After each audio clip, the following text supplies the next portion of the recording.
Sushant, one of the things that, as I was sort of studying your journey, one of the things that's amazing about his career is how often he stopped doing things that give him security Yeah.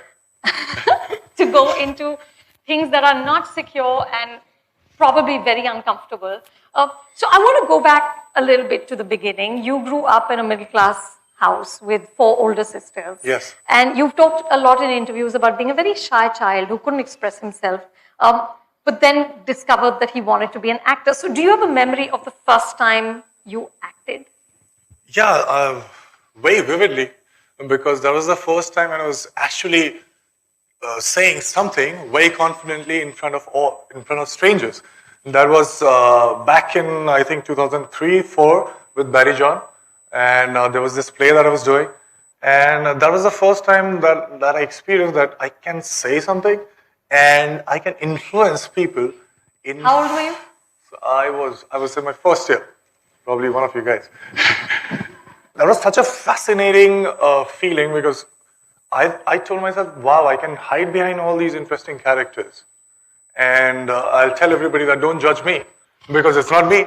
When I play a character, I kind of find a way to fool myself, convince myself that I'm not me, but somebody else.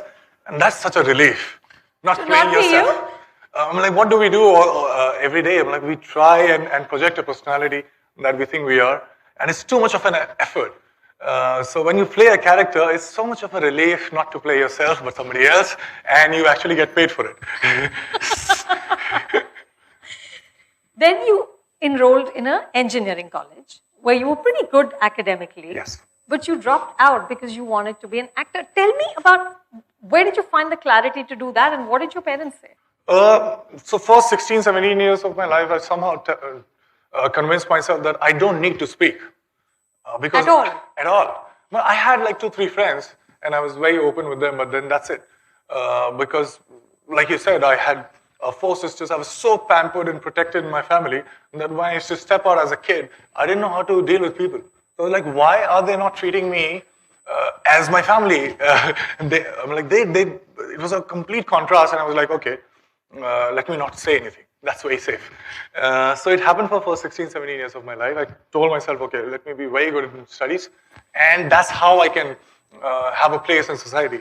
But I think Shamak was the first one who got me into dancing on stage, and I realized that, okay, I can not say anything and Still express myself. And perform in a way that I can influence people in some sort of a way. And then he asked me to join theater. And the first play that I did, I was like, wow, what is this? What is exactly what I was missing to communicate? I'm like, I think that's the most important thing that we miss or we want in our lives. We want to be understood by somebody else. And when you act, that is what happens. I mean, like when that resonance happens, when you feel something, you connect it. And they get it. That's the resonance that happens, and you feel so good about it. So I took 3 years into thinking that, okay, is it just that I want to be next Shah Rukh Khan?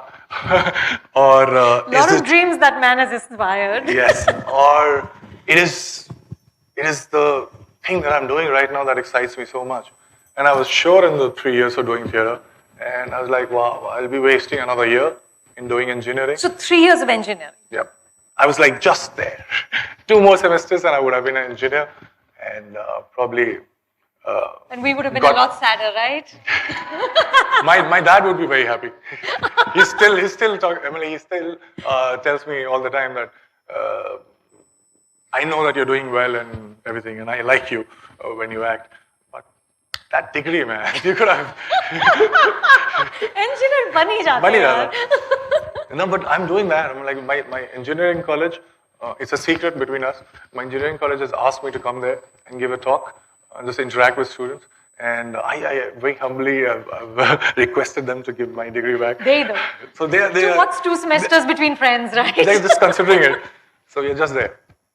But tell me about the day you made that decision, and that clarity that comes with, you're this age and you say, I'm almost there. An engineering degree is such a big thing in India. How do you take that call when you're that young?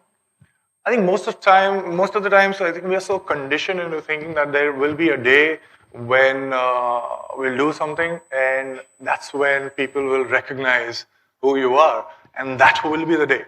But then there is a thing in psychology which we call impact bias, where we have this tendency of overestimating the hedonic impact of anything that has to do with the future. So what we think is that, okay, if I get there, that is the thing, then everything will change. Or if I fail, then that's the end. But it doesn't happen like that. Like when I started making a lot of money when I was in TV, and money was a big differentiator in my life, by the way. And when people started recognizing me for the first time, it's a very strange feeling. But when they did, I was feeling I was very excited. I used to go to malls and all, so that people would just you just go for just to be recognized. I would do that. But after a point of time, say 3 months, 4 months, you get used to it, and you come back to the same mental state. So it is not what would drive you for the rest of your life. No matter how successful you are, no matter how rich or recognized you are, I think it's not pursuit of happiness, it's the habit of happiness. So when you do what you want to do, you don't care what people say. But then you quit engineering, he goes into theater, he goes into television, becomes extremely successful in Pavitra Rishta. Yeah. Hey, don't diss it. Right? Yeah, don't diss it. You were a big television star. You had money, you had fame, you had people in the mall recognizing you. And then, and then, this is the kicker. At the peak of this television success, he quits again. Because he now wants to do something else. Where does that come from? See, it's not very easy, but it's comparatively easier to, let's say engineering, I'm not going to do, I'm going to pursue this. But when you're in a very comfortable state, when you're successful, how do you walk away from success to pursue something that you think will satisfy you? It's a very simple thing. You just need to stop and reflect what you're doing. That's it. Normally what happens is after such a strong momentum and conditioning, when we get what we want, we somehow find a way to fool ourselves that this is what we want for the rest of our lives. But it's not the case. If I don't know how to go about my next project, that keeps me excited. Like I'll give you an example.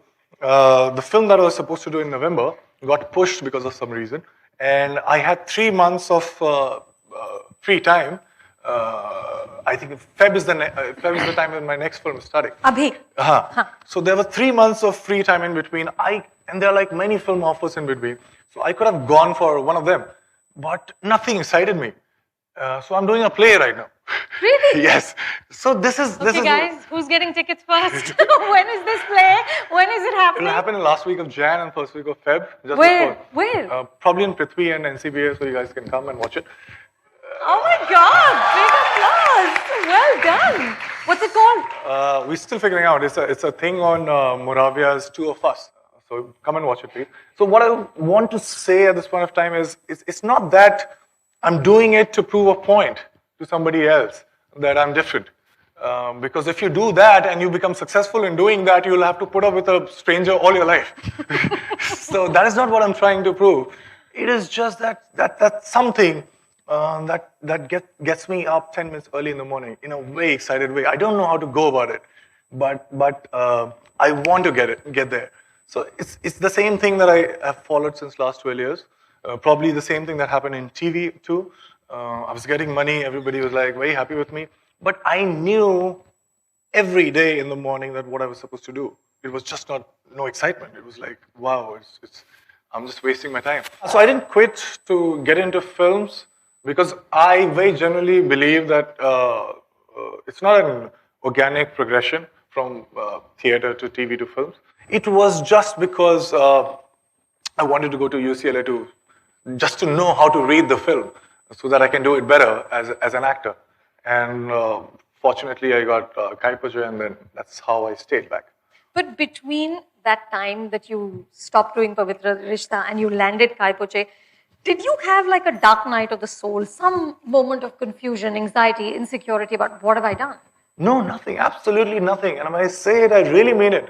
When you have to, when you're continuously thinking what people think of you is when the failure is defined, the success is defined, your excitement is defined. But if you're just not concerned, I'm not saying that you should not just not be concerned about what people say, but when it has to come with the work that you do, that equation between you and your work, I think nothing, absolutely nothing should interfere in that. I always used to think that there is one right way of doing it, and there are several wrong ways.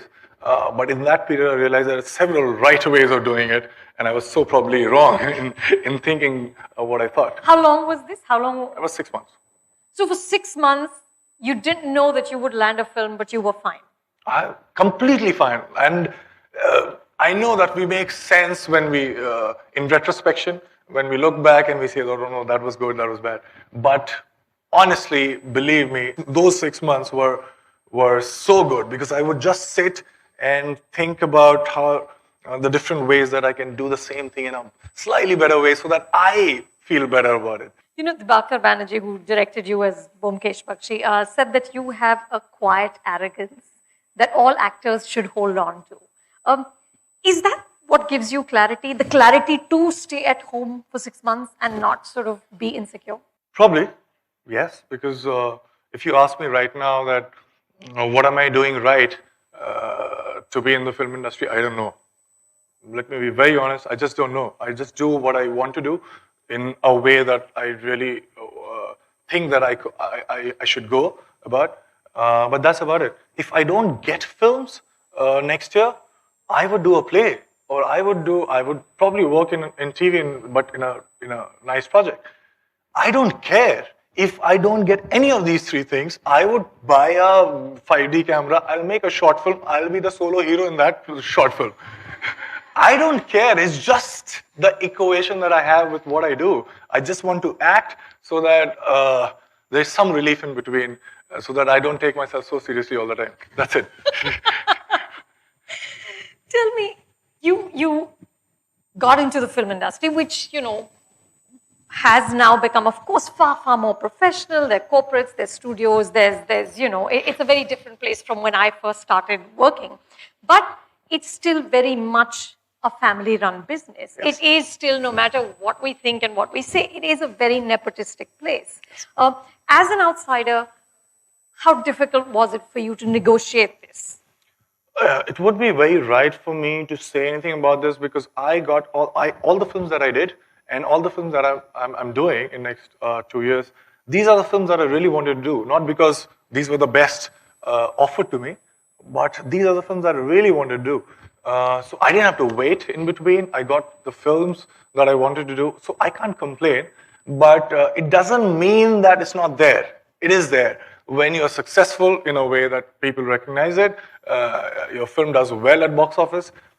When you are successful as an outsider, you'll be discussed, but in a very hushed tone, and that's about it. And people are willing to just forget about it. But if you're an insider and you win, you're successful, it's multiplied by 10. If you lose, it's divided by 10. So that's the mathematics. But of course, you'll be affected when you're trying to make a point, to get that feedback from people around. But I don't. I'm not saying that I don't care what you feel when you watch my film, because I do care.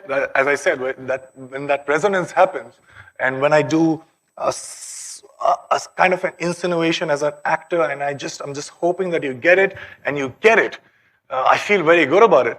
But those are the 10 days or 15 days of the release of the film. When I choose a film, when I prep for the film, when I work for the film, I don't think about the audience as well. You're not invested in box office success or failure.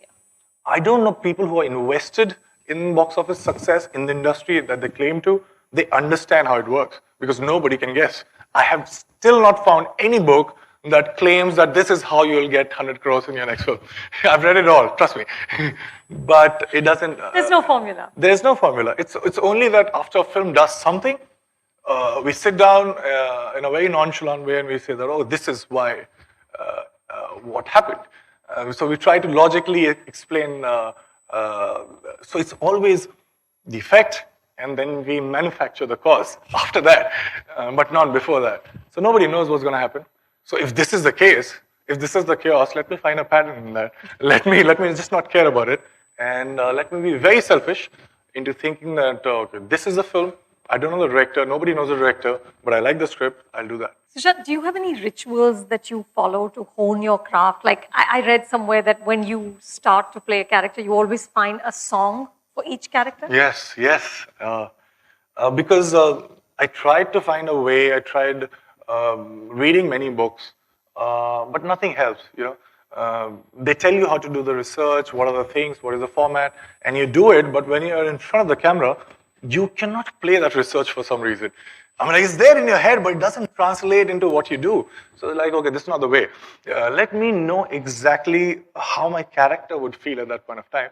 And the best way to do it, I think, is the rhythm. Also because I think I started as a dancer, so I get the rhythm So it correct. connects. Rhythm correct. So I just somehow find a song for each and every character of mine. Probably when I tell it to you, you won't find any connection between the two. But somehow it tells me that, okay, this is the rhythm of the and everything that I say, everything that I'll do. Obviously, there are like stimuli in between that will change it, but that's the bracket. This is what. So tell us some brackets. There's I was going through the YouTube songs, the VMs on Dhoni, and there was this South Indian song, which I don't understand, but it was so correct. With the visuals, I was like, wow. So I don't understand it, but I used to hear it all the time. But that was the Dhoni character rhythm. Yes, yes. Wow. Dhoni is the 53rd character you played across 53rd. television, screen, theatre. Yes. And I read about the amazing prep that you did. I mean, watching over 1,000 hours of footage of Dhoni, training with Kiran More and, practicing one shot for just 300 times, just keep going. So your body language is exactly right.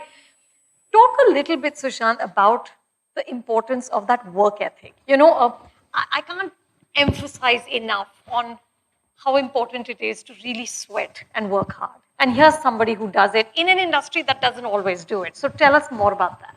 I think hard work is something that's like the way we look at it. It's not that. Probably people tell me that, okay, you sloth for 10 months in the sun, playing cricket all the time.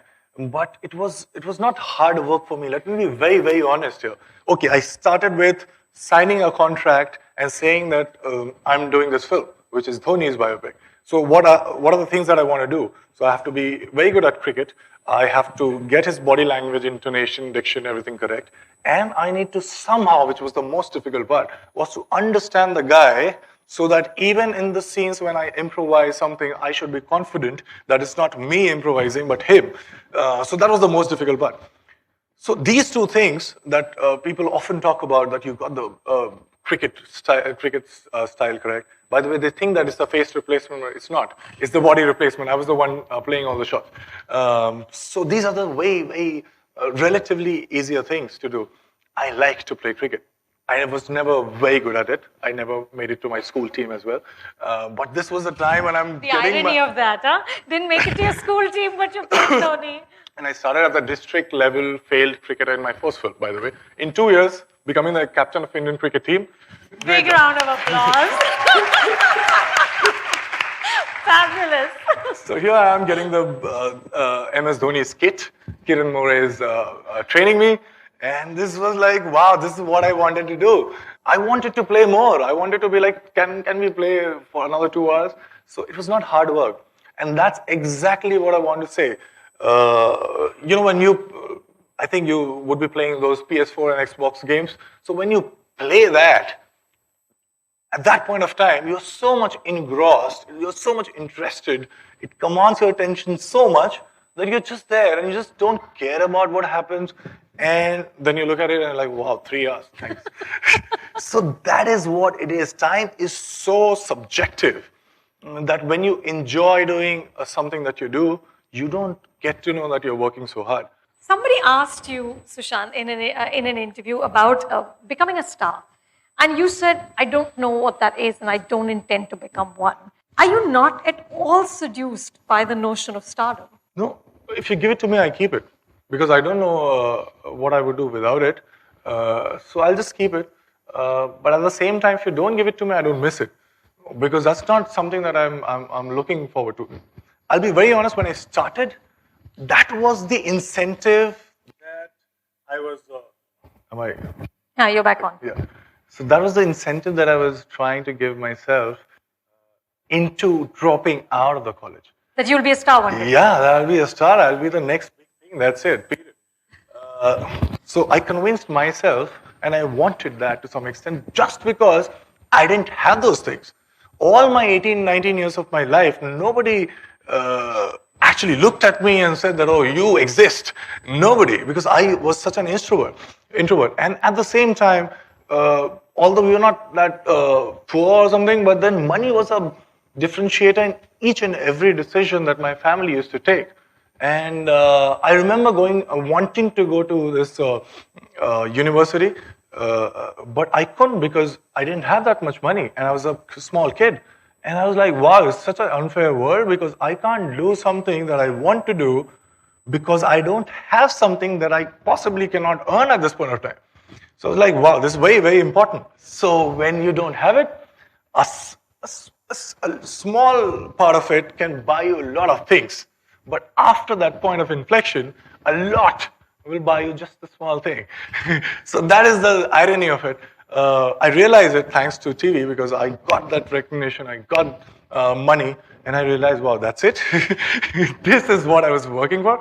But thankfully, I was doing something that kept me going, that I really wanted to do, and that I've been doing all this while. So you tell me I'm a superstar, I'll take it. You'll tell me that you're the biggest star, you would be the biggest star of this industry, and I'll say probably yes. And if you tell me that I don't think that you're a star, I'm with you. So I don't care. You also said you don't know how much money you have in your bank balance. Is that true? Yes, not that I have too much, but I don't care. Because you don't care, or you don't know? I don't know, or I also don't care. I don't know because I don't care. Does that make sense? Yes. So I know that I have that much that I can go about everything that I want to do in my life. Like, I'll give you an example. I was wearing the same thing in the gym for like 4 or 5 months. And I was like, what are you doing? You're a star. So, कपड़े तो बदल लो. कपड़े तो बदल लो. So मैंने कहा कि आज खरीदते हैं. And I was going, and there was this BMW showroom, and I see this bike. It's BMW K1300R. I'm just flaunting. So I look at the bike, and I was like, wow. And it was around between 30 and 40 lakhs. I'm like, this could just be a dream for me 5 years back. And I was like, forget the shorts, I'll buy this. And I bought that. So there are times in between when I tell myself, you know what, Sushant, you have done well. But that's about it. Those are the things in between. But what keeps me going each and every day in such an with such an excitement is this. But Sushant, what we see so much, especially the media, the Hindi film industry and stars are covered endlessly. We read about you guys every single day. What we see is that part of your life that is buying the 30 lakh bike because you feel like it. Okay, what we see is the glamour, is the red carpet, is all of that. What we don't see really is the failure, which is also very public. Yeah. You've had films that didn't do well, films that you really put your heart and soul into, like Vyomkesh. Vyomkesh, which I love, but not many other people did. You were doing Pani with Shekhar Kapoor, and after months and months of prep and conversation, that project doesn't take off. Now, I know you said you gained from just those conversations with Shekhar, but that night when you know it's not happening, or that Friday night when the film is dead on arrival, how do you move forward? How do you get up the next Saturday morning and say, I'm going to do it all over again? I do it all the time, and trust me, you all do it all the time. That thing that the term that I use, the impact bias, that is a thing. No matter what your Friday is, when your film releases, the next Friday, you'll come back to the same mental state. Even if it's and I think it's an experiment that has been done since many years. So a very successful, good-looking guy becomes paraplegic, and a regular guy wins a lottery. So there's a huge spike in both the graphs. And after 6 months, they come back to their neutral position. Everybody of them.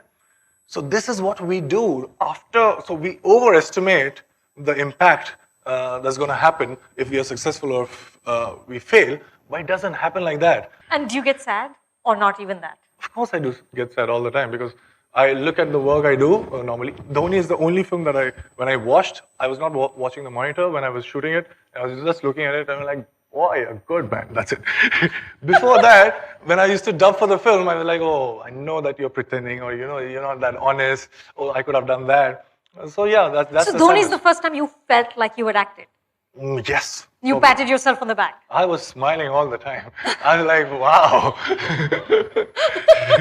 Because it was a very tricky thing. Now, when you don't know about a character, and I'm a very confident actor, I can convince you that this is what I'm feeling. But when you have a very strong visual reference of a guy who's immensely popular, and then somehow find a way that you're not imitating, you're not conscious that, okay, let me do this so that people think that I'm Dhoni. And also, so you're honest, you have done your work so that you're not thinking about all those insinuations, all those spontaneity that people talk about. So you feel it was a very tricky thing for me. And it happened. And so I was like, you're a star, man. Which you are. Yeah, let's agree on that. Which you are. Thank you. Okay, with that, I'd like to open it out to you guys. Who has a question? And let's keep it to film, people. Let's not go into demonetization and other things. Please. Hi, I'm Nidhi and I'm doing second year BMM. Hi. So my question is, what do you think is more challenging? Working in films or working for television? Equally challenging and no challenge at all at the same time.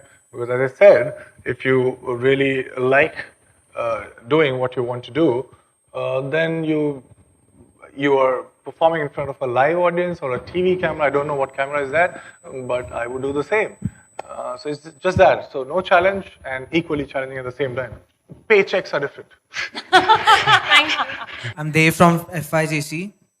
And my question is, at what age did you recognize your passion for films? And who's that one person you want an acting graph like? I think the first time I was not aware of it, and then the second time it happened. So first time when I entered this college after slogging a lot, and I look around and I'm like, wow, there are no girls. This is cheating. That's the real reason you quit engineering. That is the thing. You are told, you are conditioned that one day you'll be very successful, you get a good job, and then probably a nice girl. So you go about it, and you have successfully crossed 2 levels of it, and you look around and they're like, there are no girls to actually tell you that you're so good. So they're like, wow, this is not done. So one of my very, very close friends, he's still a very close friend, he told me that, okay, you know what, you should try and join a dance school or something, because I've heard that there are very hot girls coming there. So like, yeah, I'll go for it. And I joined Shamak. And So all this amazing career was just driven by women. yes. So this was when I was not aware of my calling, or probably I was thinking it was some other calling at that point of time. But when I went there, I'm not talking about girls, that's a different story. But I realized that, wow, I actually also like to perform. And that's why I'm sitting here and answering your question. And the second question? Oh yeah, whose career would you like to emulate? My career, I would like to be what I want to be 20 years down the line. So if I get there, I'll be very happy. There's one thing that I think James Dean said, if I'm not wrong. He said that it's very hard to be a good actor. It's harder to be a good human being. And I want to be both before I'm done. So probably that.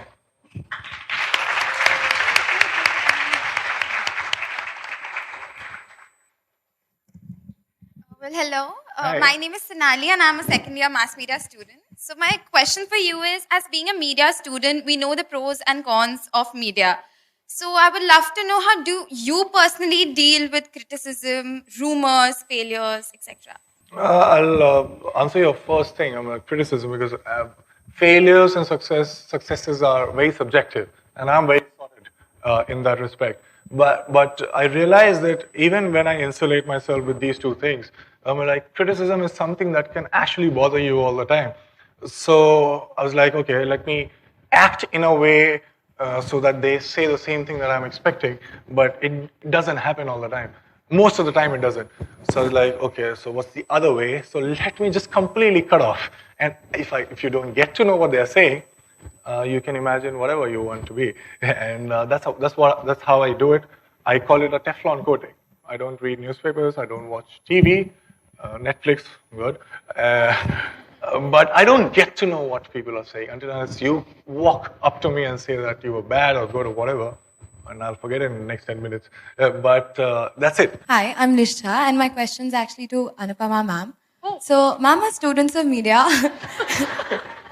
I'm really curious to know what you feel are the few qualities that a film critique should possess, and what you should look at, and just generally. You know, honestly, I think the first thing that a film critic needs to have is a great love for cinema. And not sort of selective cinema, but all cinema. So that every Friday you go into the theater feeling optimistic. I mean, you've got to walk in thinking this one's going to be Sholay. Okay, you can't go in with cynicism. You can't go in with exhaustion. You can't go in fatigued thinking, because I'm married to a filmmaker. I know what it takes to make a movie. It's bloody hard, and nobody sets out to make a bad film. So you've got to have that respect and love for what you're seeing up on screen. So that's essential. Of course, you'll have things that you like more than other things. I mean, I can't watch gore, I can't watch blood beyond a certain point. I just can't do it. I just shut off. It just freaks me out. So you'll have those biases, but overall, you've got to be expansive in your love for movies. And I think then you have to have integrity. I think that's really key. I think you must be able to say what you actually feel, whether you piss off people, and you will. I mean, I do it every Friday. I'm making people mad all the time. That's what I do for a living. But I have to be honest to my response to a film. I can't lie. I can't soften it because I know someone or they're my husband's friends or something like that. I can't do that. So if you don't, because if you're not honest, then there's no point. I mean, all of us today are on social media, and everybody has a platform to express an opinion about cinema. So what makes mine more special than anybody else's? So I think a deep love for cinema and integrity are the two key things, and then you just keep watching and learning and writing. Thank you. Sushant, last question is mine. Because I wanted to ask you one question. Oh, you want to ask me a question? Yes. I'm very, very intrigued. I just want to know about, can you hear me? Oh, you can hear me like that too. I just want you to please tell me about all the fundamentals that you think are very important that you use to read the film. Honestly, for me, the first thing is really just engagement. I'm not somebody who's so invested in technique, or those are all things that can, I think, support your primary thing. But for me, I'm old school. It's story, character, narrative. If that connects, and then the rest of it is amazing, then that's wonderful. But right. I think I would never sort of be seduced by a film because the photography is amazing, but the character is not. So I'm like really like just a basic front bencher. Yeah. You've got to move the heart. So everything is important when you feel it. When you feel it. Right. You've got to feel it. Thank you so no, but last question is mine, guys. And I promise you can have lunch after this. What is your mantra, Sushant? What's the one thing that you live by that we can leave them all with? I think if whatever I've said, I think when I was your age, I was thinking completely opposite. I think diametrically opposite. But for that, I think I would say that there's one thing that I really believe in, and that says he who thinks he can and he who thinks he can't are both usually right. So at this point of time, no matter what you have, what your present circumstances are, I'm just not concerned about that, but if you somehow make yourself believe that it's going to happen, trust me, it will happen. It will surprise you.